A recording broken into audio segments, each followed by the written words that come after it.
Conociendo ya lo que es el sistema nervioso y repasando que hay 5 tipos de acciones, sabemos que por definición la depresión es la disminución de la función de la célula, de un órgano o de un sistema de órganos, y entre los depresores del sistema nervioso central tenemos diversos tipos, desde el que produce mayor depresión, que es la anestesia general, hasta el que produce la menor depresión, que son los agentes antiparkinsonianos. Entonces ahora veamos cada uno de estos diversos grados de depresión. La primera definición corresponde a anestesia general. En este caso ocurre pérdida de sensibilidad, de conciencia y de motilidad. Y repasando lo que vimos antes, este proceso debe ser reversible. O sea, que una vez que el fármaco ha dejado de ejercer su acción, todas las células tienen que volver a la función normal, puesto que si no, estaríamos ante el cuadro de muerte. El siguiente grado de depresión es la hipnosis. Es un estado de sueño semejante al natural y las drogas que lo producen se llaman hipnóticas. También podemos tener una depresión del sistema nervioso central que se denomina sedación, que es la atenuación de la hiperexcitabilidad nerviosa, o sea que se usa para tranquilizar al paciente. Y si se usó una droga para producir sedación y la doy en dosis más altas, voy a pasar a tener una acción hipnótica, o sea, mayor depresión. La misma droga, según la dosis, puede producir sedación o hipnosis. Las drogas tranquilizantes provocan una acción calmante de la hiperexcitabilidad psíquica. La sedación calma la hiperexcitabilidad nerviosa y ahí está la diferencia. En este caso, con las drogas tranquilizantes no hay tendencia al sueño y tampoco hay obnubilación de la conciencia. Las drogas que provocan analgesia las vamos a ver en capítulo aparte y son los analgésicos, quienes calman el dolor. Y si además de calmar el dolor producen sueño, ahora las drogas se llaman hipnoanalgésicos. Hipno es de sueño. Producen un grado de depresión denominado hipnoanalgesia.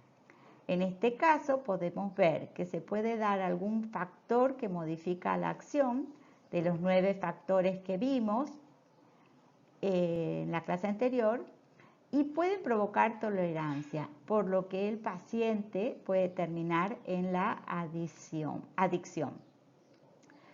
Como supresores de convulsiones tenemos las drogas anticonvulsivantes o antiepilépticos, y para la relajación muscular central se utilizan los agentes antiparkinsonianos.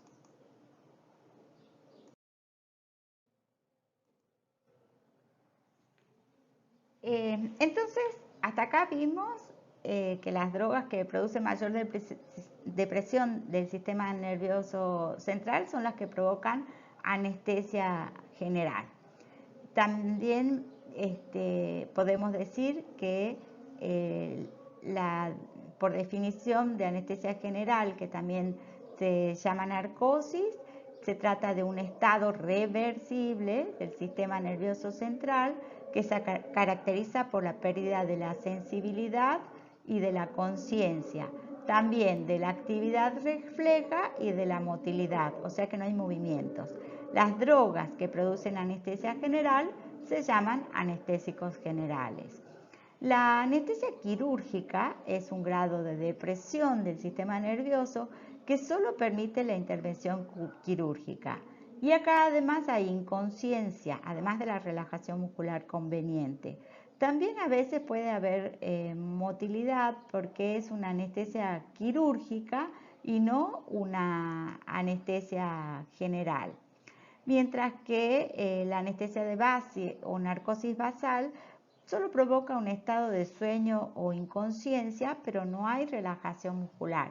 Por ejemplo, se utiliza una anestesia de base para poner una prótesis mamaria. Los anestésicos generales se clasifican en 2 grandes grupos: los que se administran por inhalación, que es una de las vías que ya conocen, y los que se administran por vía intravenosa. Dentro de los que se administran por inhalación tenemos líquidos volátiles y gases anestésicos. Entre los líquidos el ejemplo es el halotano y entre los gases el ejemplo es el óxido nitroso. Mientras que los anestésicos generales que se administran por vía intravenosa no son volátiles y principalmente pertenecen al grupo de los llamados barbitúricos, cuyo ejemplo es el tiopental sódico de nombre registrado el pentotal.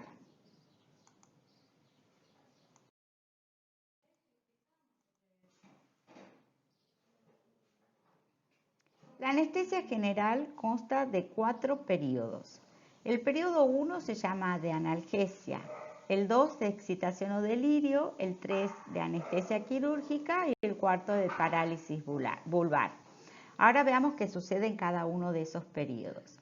El periodo 1 de analgesia comienza con la primera administración del fármaco y termina cuando hay pérdida de conciencia. En este periodo pueden haber mareos y como se llama periodo de analgesia, significa que se pierde la sensación del dolor, pero no se pierde la sensación del tacto ni de otros sentidos. Este periodo 1 muchas veces se utiliza para la analgesia obstétrica en los dolores del parto y también hay que recordar que muchas veces se presenta amnesia. El periodo 2, llamado de excitación o delirio, comienza donde termina el anterior, o sea, con la pérdida de la conciencia, y termina cuando comienza el tercero, o sea, en la anestesia quirúrgica. Acá, al comienzo, la respiración es agitada, hay movimientos, risas, llantos, juramentos, muchos pacientes dicen malas palabras, hasta que la respiración se va regularizando. La pupila se dilata y también hay taquicardia y a veces elevación de la presión arterial. El periodo 3 es el de anestesia quirúrgica. Este periodo 3 tiene a su vez 4 planos. Comienza cuando ya la regularización de la respiración está instaurada y se pierde el reflejo palpebral. El reflejo palpebral viene de párpado, palpebral es de párpado, o sea, se le abre el ojo al paciente y este no tiende a cerrarlo, por lo que hay que estar atentos, ya que el músculo del párpado no funciona y si el ojo quedó abierto se seca y puede haber un riesgo serio en la córnea y entonces por eso verificar que los ojos queden cerrados. El paciente está tranquilo, no tiene ningún reflejo, no tiene ninguna sensibilidad, su temperatura corporal va descendiendo y por eso van a ver que muchas camillas de quirófano están calefaccionadas. Como les dije, este periodo 3 a su vez se divide en 4 planos según la profundidad de la anestesia y es en el plano 3 del periodo 3 donde el paciente se debe encontrar para cirugías prolongadas.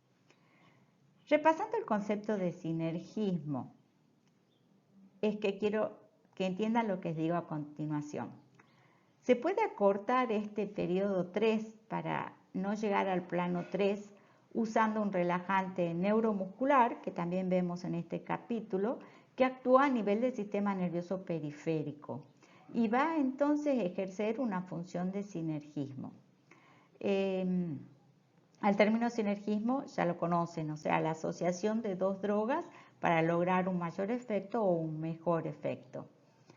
Piensen que estamos administrando depresores del sistema nervioso central y entre todos los sistemas que se deprimen también se deprime el respiratorio, por lo que la anestesia la administra un profesional especialista, ya que tiene que ser el anestesiólogo el encargado de dar la mínima cantidad de dosis posible.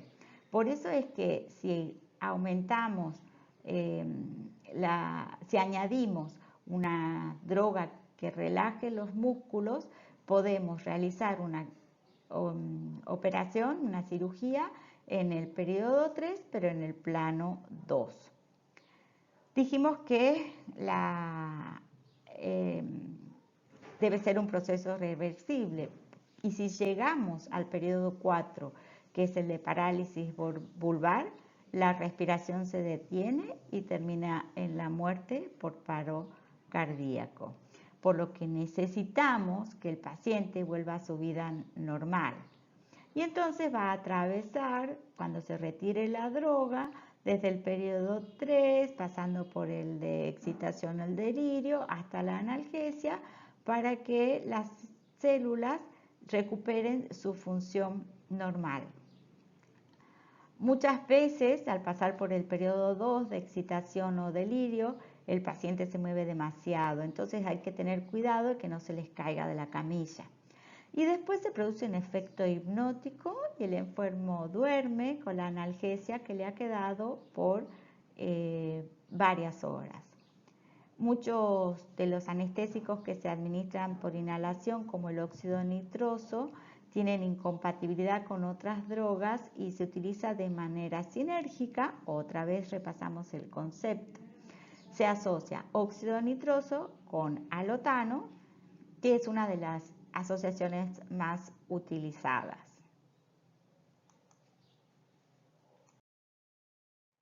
Necesito mostrarles un poco cuáles son los periodos del trabajo de parto para que entiendan sobre el uso de los anestésicos. Hay 3 periodos. El primero se llama de dilatación. Tiene una fase inicial latente con el cérvix aún cerrado.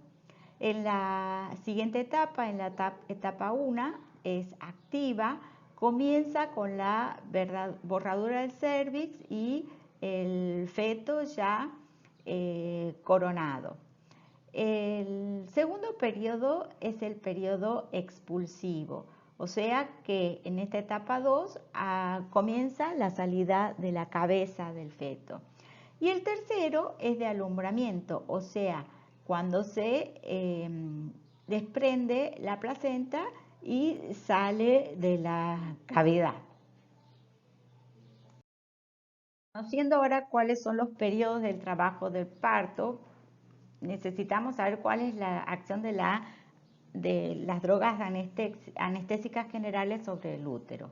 En el periodo 1 de la anestesia, que es el de analgesia, no se afecta prácticamente la actividad uterina y por eso es que les decía que se lo puede usar como una droga analgésica en obstetricia. Ahora, si se requiriera el uso de forceps o una cesárea, debemos llegar en la anestesia al plano 2 del periodo 3. Pero para la versión, que es la técnica de extracción manual del feto, se debe llegar al plano 3 del periodo 3. Muchas veces se usa alotano como droga anestésica, que al igual que el tiopental sódico, puede provocar una seria depresión respiratoria en el niño. Por ello es que necesitamos inmediatamente hacer la evaluación con el APGAR.